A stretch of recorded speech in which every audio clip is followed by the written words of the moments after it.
संस्कृत राष्ट्रभाषा बननी थी। डॉक्टर अंबेडकर ने संस्कृत को राष्ट्रभाषा बनाने के लिए प्रस्ताव भी पास किया। उनका प्रस्ताव फेल किसने कराया? नेहरू जी ने। भारत का जो झंडा डिजाइन हुआ था, नेशनल फ्लैग, वो भगवा कलर का था, उसमें ओम लिखा हुआ था, भगवा झंडा ओम निशान। किसने विरोध किया? नेहरू जी ने। दूसरा झंडा डिजाइन हुआ, भगवा रंग का झंडा, उसमें वंदे मातरम। किसने विरोध किया? नेहरू जी ने। भारत का जब नेशनल एंथम डिसाइड हो रहा था, राष्ट्रगान, तो सब एक मत से कह रहे थे, क्योंकि पूरा पूरा फ्रीडम स्ट्रगल वंदे मातरम से हुआ है, तो हमारा जो राष्ट्रगान होना चाहिए वो भी वंदे मातरम होना चाहिए। किसने विरोध किया? नेहरू जी ने। और क्या किया? जनगण मन को राष्ट्रगान बनवा दिया। जब देश के नाम की बात आई तो ये हुआ, भाई भारत है तो भारतीय होना चाहिए, लेकिन India that is Bharat, Bharat का नाम इंडिया भी रखवा दिया। किसने?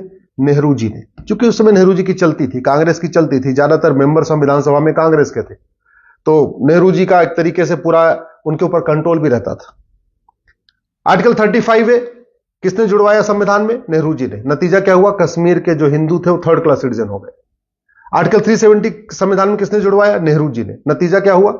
अलगाववाद बढ़ा, आतंकवाद बढ़ा, कश्मीरियों का नरसंहार हुआ, बहन बेटियों का बलात्कार हुआ, हजारों सैनिक मारे गए, हजारों हमारी बहन बेटियां विधवा हो गई, पलायन हुआ। किसके कारण? आर्टिकल 370 के कारण। संविधान का आर्टिकल 13 कहता है सारी कुरीतियां खत्म करना है, सारी कुप्रथाएं खत्म करना है। कभी नेहरू जी ने उस पर संसद में चर्चा ही नहीं किया, इसलिए जितनी विदेशी कुरीतियां मुगलों के समय से चल रही थी वो यथावत चलती रही। आर्टिकल 25 में एक प्रोपोगेट वर्ड किसने जुड़वाया था? नेहरू जी ने। नतीजा क्या हुआ? पूरे देश में धर्मांतरण हुआ, और आज की डेट में 9 राज्यों में, 200 जिलों में, 900 तहसीलों की डेमोग्राफी बदल चुकी है। आर्टिकल 30 माइनॉरिटी का कॉन्सेप्ट किसके कहने पाया? नेहरू जी के कारण। अल्पसंख्यक बहुसंख्यक का जो खेल चल रहा है, जो तुष्टीकरण चरम पे है, वो संविधान में एक आर्टिकल 29-13 जो माइनॉरिटी शब्द आया उसके कारण है। और इसके मूल प्रणेता, इसके डिजाइनर कौन है? नेहरू जी। कभी नेहरू जी ने जो गुलामी के नाम चल रहे हैं भारत में, उसको हटाने का प्रयास नहीं किया। एक भी गुलामी का नाम नेहरू परिवार ने नहीं हटाया। एक भी गुलामी का निशान, काशी, मथुरा, भद्रकाली, भोजशाला, अटाला, अयोध्या, जितने भी है, एक भी जो गुलामी के निशान है उसको रिस्टोर करने की प्रयास नहीं किया। एक भी गुलामी की कुरीतियों को खत्म करने के लिए नेहरू जी ने कोई प्रयास नहीं किया। एक भी गुलामी की कुप्रथाओं को खत्म करने के लिए नेहरू परिवार ने कोई प्रयास नहीं किया। गुलामी की शिक्षा जो मुगलों के समय से मदरसे चल रहे थे, अंग्रेजों के समय से मिशनरी स्कूल चल रहे थे, उसको किसने आगे बढ़ाया? नेहरू जी ने। गुलामी की जो चिकित्सा व्यवस्था है उसको मजबूत किया, और भारत की चिकित्सा व्यवस्था को बर्बाद करने के लिए कानून किसने बनाया? 1954 में नेहरू जी ने। भारत में 1894 में लैंड एक्विजिशन एक्ट बन गया था। अंग्रेजों ने पूरे देश की जमीन मिशनरीज को बांट दिया था। मुस्लिम्स को जमीन नहीं मिली थी, हालांकि उसके पहले मुगलों समय में सारी जमीनें मुस्लिम्स को मिल चुकी थी, लेकिन फिर 1954 में वक्फ एक्ट बना के नेहरू जी ने वक्फ बोर्ड गठित कर दिया। भारत में गुलामी की पुलिस व्यवस्था बदलने के लिए कभी भी नेहरू परिवार ने प्रयास नहीं किया। गुलामी की कर व्यवस्था बदलने के लिए नेहरू परिवार ने कभी प्रयास नहीं किया। गुलामी की प्रशासनिक व्यवस्था बदलने के लिए कोई प्रयास नहीं किया। गुलामी की व्यापार व्यवस्था बदलने के लिए कोई प्रयास नहीं किया। गुलामी की नागरिक व्यवस्था बदलने के लिए कोई प्रयास नहीं किया। अंग्रेजों का जो कानून चल रहा था उसमें एक भी कानून खत्म करने के लिए कोई प्रयास नहीं किया। हां, यह किया कि चीन को, भारत की जो परमानेंट मेंबरशिप चीन को, भारत को मिल रही थी, उसको चीन को दे दिया। चीन को जमीन भी दान दे दिया, पाकिस्तान को भी जमीन दान में दे दिया, वर्मा को भी जमीन दान में दे दिया, लंका को भी जमीन दान में दे दिया। अपना नाम ऊपर करने के लिए जमीन दान करते रहे भारत की।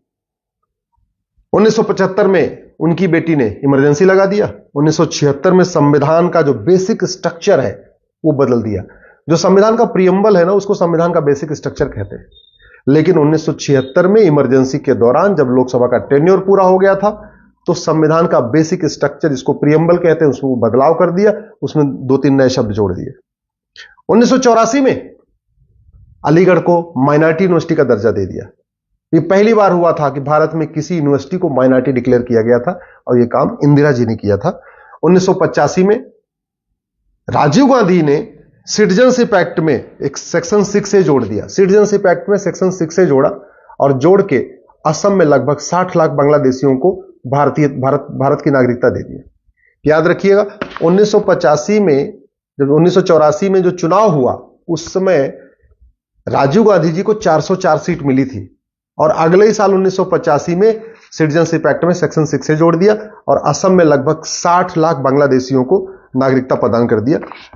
साबानो का फैसला आया, उसके अगले ही साल 1986 में अपने 404 सीट का उपयोग किया और सुप्रीम कोर्ट का फैसला पलट दिया।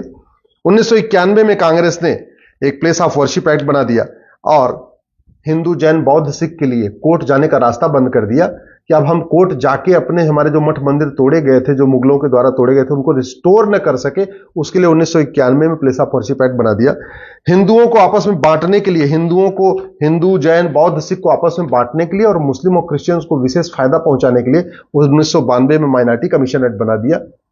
1995 में जो वक्फ एक्ट नेहरू जी ने बनाया था 1954 में, उसको वापस लिया और बहुत ही खतरनाक 1995 में वक्फ एक्ट बना दिया। उसके बाद फिर 2004 में national commission minority education institution act बनाया और उसके बाद अलीगढ़ पहली बात 1984 में अलीगढ़ यूनिवर्सिटी को माइनॉरिटी का दर्जा दिया। फिर 2004 में बाकायदा कानून बनाया और पूरे देश की यूनिवर्सिटीज को माइनॉरिटी यूनिवर्सिटी घोषित करना शुरू किया। जामिया भी उसी कानून के अंतर्गत हुई है। 2010 में कानून बनाया FCRA। उसका मूल उद्देश्य था कि जो भारत विरोधी शक्तियां हैं, माओवादी, नक्सली, अलगाववादी, कट्टरपंथी, जिहादी नेता, अभिनेता, लेखक, बुद्धिजीवी, पत्रकार, कलमकार जो भी देश के खिलाफ करते हैं, उनके NGOs को बढ़िया फंडिंग होती रहे विदेशों से, उसके लिए 2010 में FCRA बना दिया। 2012 में राइट टू एजुकेशन एक्ट को बदला, मदरसों को राइट टू एजुकेशन एक्ट के दायरे से बाहर निकाल दिया। इसका मतलब ये हुआ कि जो शिक्षा अधिकारी हैं, एजुकेशन ऑफिसर्स होते हैं, वो जाके ये ना देख पाए कि मदरसों में क्या पढ़ाया जाता है, मदरसों में कौन पढ़ा रहा है, मदरसों का सिलेबस क्या है, मदरसों का करिकुलम क्या है। इसके लिए 2012 में बाकायदा मनमोहन सिंह जी की सरकार ने, या सोनिया गांधी जी उसको सरकार कह लीजिए, उन्होंने राइट टू एजुकेशन एक्ट को ही बदल दिया। 2013 में वक्फ एक्ट को असीमित शक्ति दे दिया। 2013 में जैन को भी अल्पसंख्यक घोषित कर दिया। तो अगर आप ध्यान से देखें तो 53 साल राज किया कांग्रेस ने, उसमें 50 से ज्यादा ऐसे घटिया कानून बनाए जिसका मुख्य उद्देश्य था कि भारत की संस्कृति बर्बाद हो जाए, सनातन धर्म बर्बाद हो जाए, भारत धीरे धीरे गुलामी की ओर चलता जाए।